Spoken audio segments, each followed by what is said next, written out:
Hi there, Rajat here from StartupFrat, and today I'm back with a sequel to yesterday's short training, like I promised, and I've got some answers to some of the questions that people had asked. People like Rakesh Sarkar and Vinod Utti have been asking in different videos, how the hell do you get the people to the Haveli? How do you get them to take action, man? How do you get them to take action? We'll talk about that today, okay?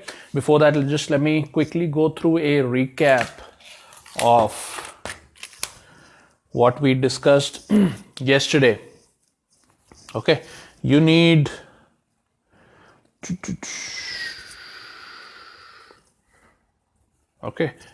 get the word out.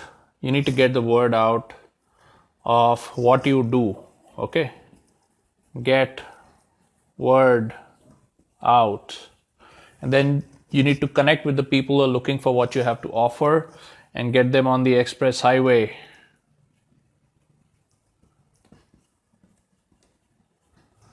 And then you have a third layer which I didn't talk about, which I'm just going to talk about to you a little bit today, okay? And then we can talk about it in detail tomorrow. This third part is where the real action happens, but the most important thing are these two. This is where your effort is going to go, and this is where the action is going to happen. Okay, now how does the thing work? How do you get people to take action? How do you get people to do business with you? How do you get people to move into a situation where they're going through your express highway? Or like you correctly mentioned yesterday, how do you get people over to your Haveli, my friend? How do you get people over to your Haveli? Now, let's just go into the psychology of this, okay? Let's just go into the psychology of this, because the psychology is heightened at a time of slowdown. What's happening is that the customer knows what's going on in the mind of the business owner or the salesperson or whatever it is, right? So the customer knows that this person is going to ply me with something, okay? And the moment you start talking about this thing, they go into a resistance mindset saying, okay, I'm going to double check everything this person is saying because I don't trust them or whatever it is. Or in a time of slowdown or a crunch time, I don't have the money, but I'm going to listen to them and then I'm going to go and do my own research or whatever, right? Now, at the time they come to you, they say, hey, I'm very interested. But when you invest your time with them, you give them all of the information, then they go back, they want to go back and check and all of that. So the number one thing is they know what you're thinking.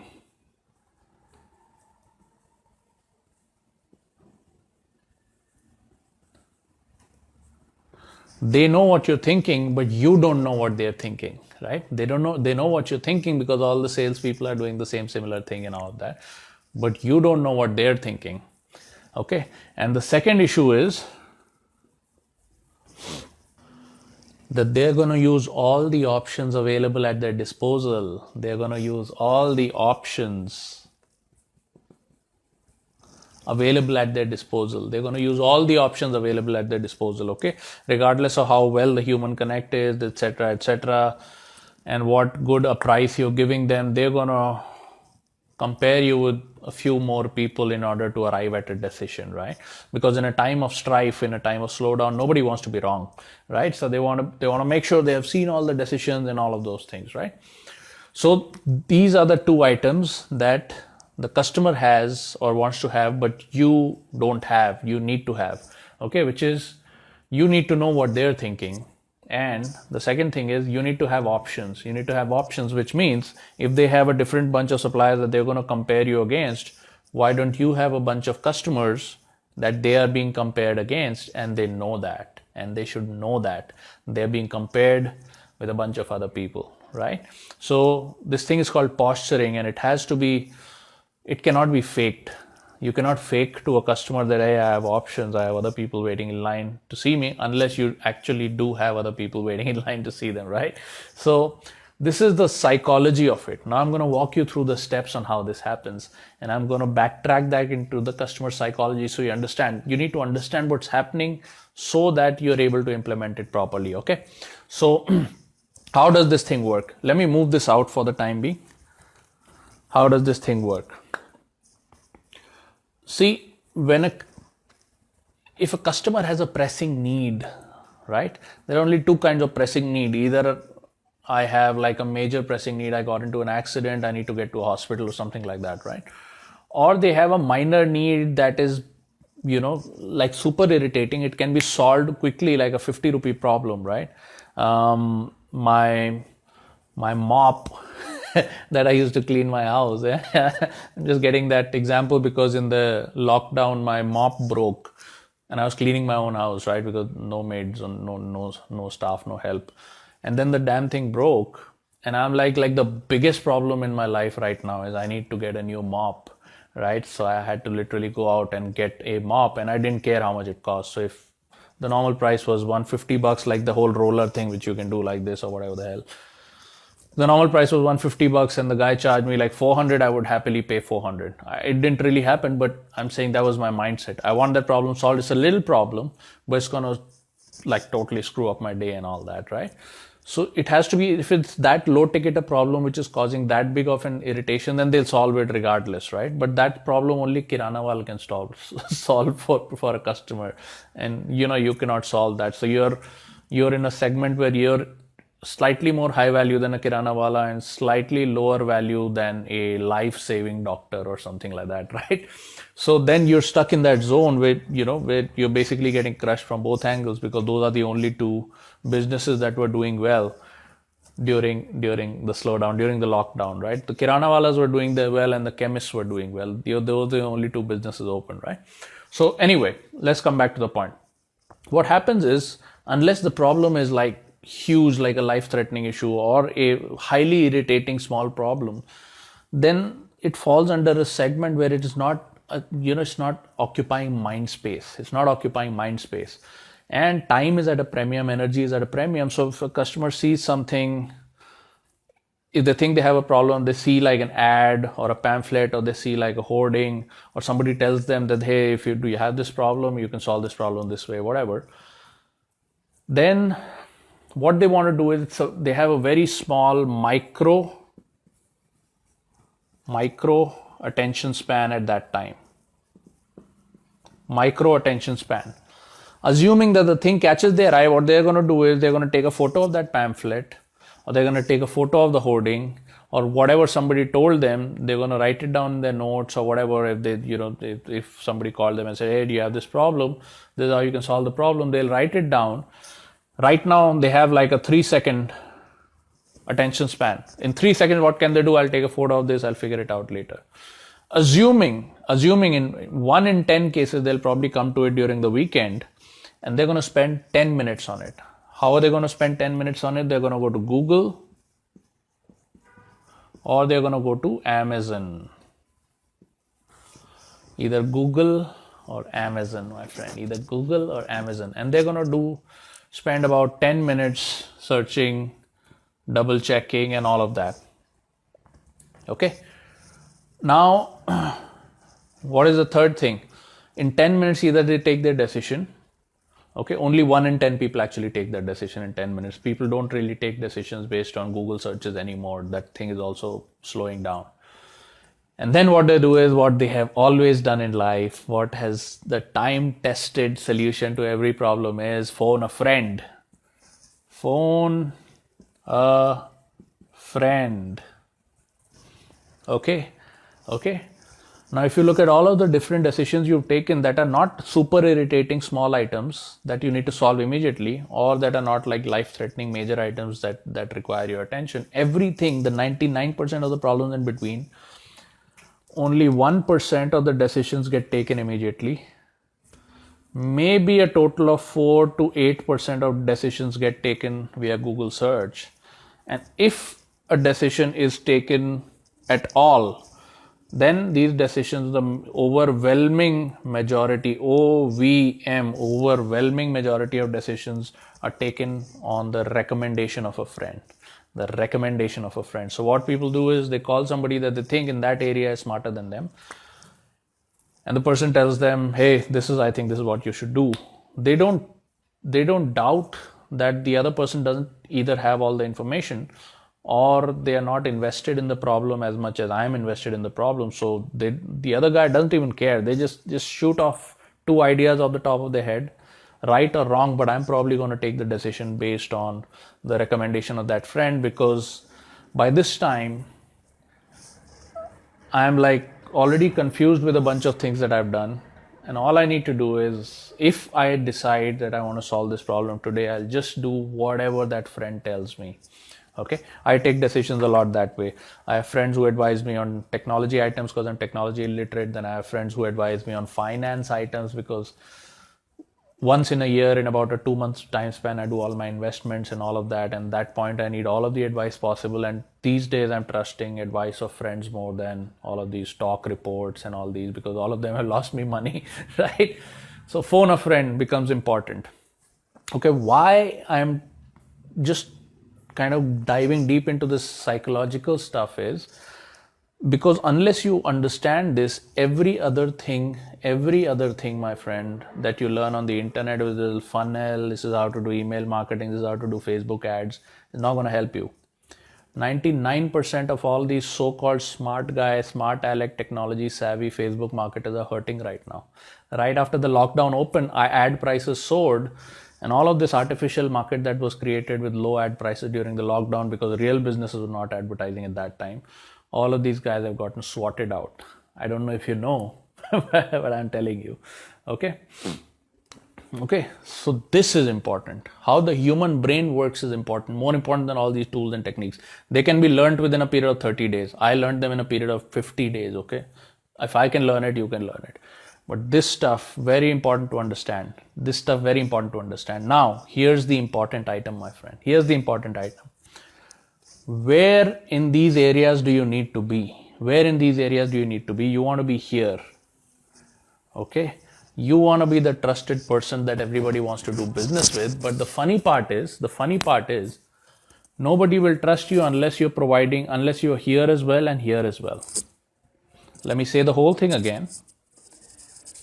Unless you provide this type of information as well in large enough quantities, and unless you provide this type of information as well in large enough quantities, people will not trust you as a friend anyway. Okay, now, so this is what we call an outreach program. Haveli pe lana kaise? This is what we call an outreach program. You need to provide three types of content, okay? Micro content, highly specific, in large enough quantities. You need to provide training content, okay, large enough quantities. And then what you need to do is, you need to provide recommendations.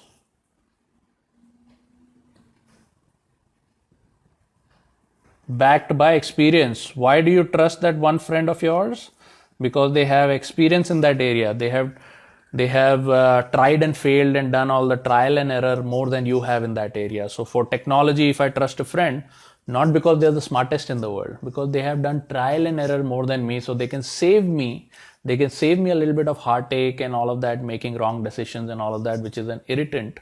Okay, even for a 150 rupee item, even for a 100 rupee item, I want to take the help of that friend because they can save me incorrect decisions, the trial and error part of it, right? So you need to make a recommendation based on experience. Okay, now how do you do these three things? I will talk to you about from my experience because I've done it, right? Micro content, there are two ways to do it. There is a free way and there is a paid way. Paid way is, of course, I do Facebook ads. I don't do anything else, but there are other ads. You can do LinkedIn, you can do Instagram and all of that stuff. I do Facebook ads, okay? This is a paid way. Free way, contest for today. There is something called a $1.8 strategy. Something called a $1.8 strategy. Okay? Free. I won't tell you what it is, okay? And I won't tell you who it is by, but it is from arguably the world's number one social media influencer, number one marketing social media influencer. Got something called $1.8 strategy. Now, contest question for you. Before tomorrow night at 9 o'clock, if you can write in the comments who it is by and what it means, you can just search on the internet, you'll find out in 5 seconds, okay? $1.8 strategy, you need to tell me the author and what is the exact strategy. It's 2 or 3 steps only, right? It's free, okay? It's a free strategy that you can use on social media. $1.8 strategy, okay? Who's it by? And what are the steps involved? 2 or 3 steps, okay? Then what I'm going to do is, if you're right, then I'm going to give you the book, gift you the book written by this person, the social media influencer, okay? $1.8 strategy, okay? So this is your micro content. This is the stuff that people read and they're like, okay, this is good, I'm interested, they come in. When they come in, you provide them all of the information that Google and Amazon is providing them. You provide them all of the information that Google and Amazon provides them. Because people don't really want to go to Google and Amazon because they know they're going to be plied with a different set of options. They're never going to be able to make a decision. They're going to be even more confused than ever, right? So you're going to provide them enough information, and this has to be non-biased information, non-biased. Do not create information that leads into your product. That's just cheap. Don't be cheap. Okay, you provide them genuine value training content, okay, that clears the air in their head. And the moment that happens, they start seeing you as a friend.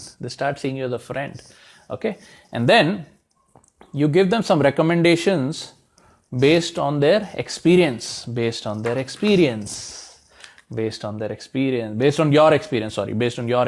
right? You say, I've had some experience in here.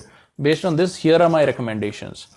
And then one of those recommendations is your product.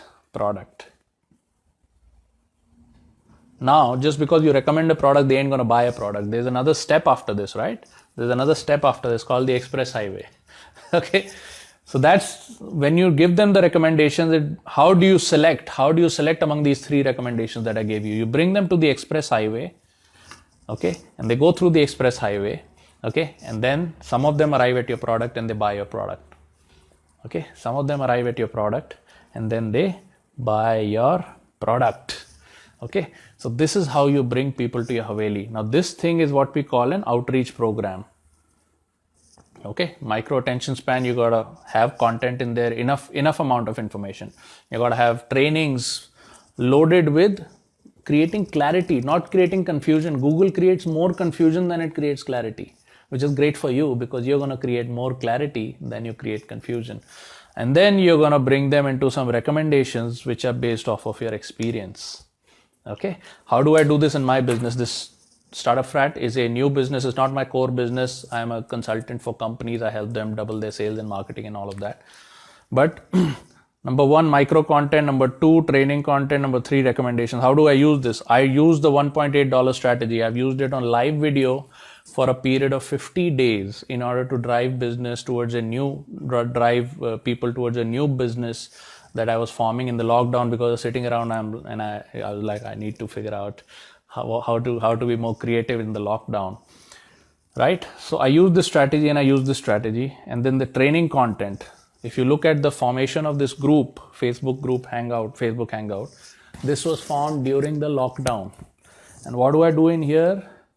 I provide all kinds of information around sales and marketing and building a business and becoming recession proof, which is what I teach other companies and all of that. And then I built a new business on live camera in a period of 50 days, which generates 6 figures a month. Started generating 6 figures a month during lockdown, and since then has been generating 6 figures a month. Okay. It's called the launch program. Now, what does the launch program do? It teaches other people how to do this stuff. What does the launch program do? It teaches other people how to do this stuff. You'll be impressed to find out that some of my students who did not have the kind of experience I had in sales and marketing, etc., they were able to duplicate what I did because the principles are right, my friend. The technology and all of this other stuff doesn't matter. It doesn't matter what the Facebook ad price is. It doesn't matter whether Google is winning or Amazon is winning or Facebook is winning or SEO is right or paid ads are right. None of this crap matters if the principles are right. So some of my students were also able to do this. Okay, so if I show off about my own results, it's not fair because I have a lot of experience in this area. Okay, but if I can help a bunch of students create 6-figure incomes for themselves in a period of 30 to 90 days, okay, then that is a story worth listening. That is a story worth listening. If you would like to hear those stories, you can book yourself a slot to meet me live, where I'll walk you through some of these stories and actually play some videos and potentially bring some of these students so that you can hear from them and all of that. Okay, how do you do it? You go to startupfrat.club/live. Okay, startupfrat.club/live. Okay, and you can book yourself a slot on my calendar so that I can walk you through how you can do this for yourself as well. Okay, you can do this for yourself as well. So this is pretty much what I use. This is step 1. I'm going to cover steps 2 and 3 in upcoming trainings tomorrow and day after. So stay tuned. Write in the comments column what you learned. If you want to take part in this contest, you want to search what's the $1.8 strategy, who invented it, what are the 2 or 3 steps involved in doing it. It's a free strategy. And if you're right, maybe you can win a book written by this social media influencer, number 1 social media influencer on the planet today. Okay, and I shall see you in the video tomorrow. I look forward to seeing you. Bye-bye.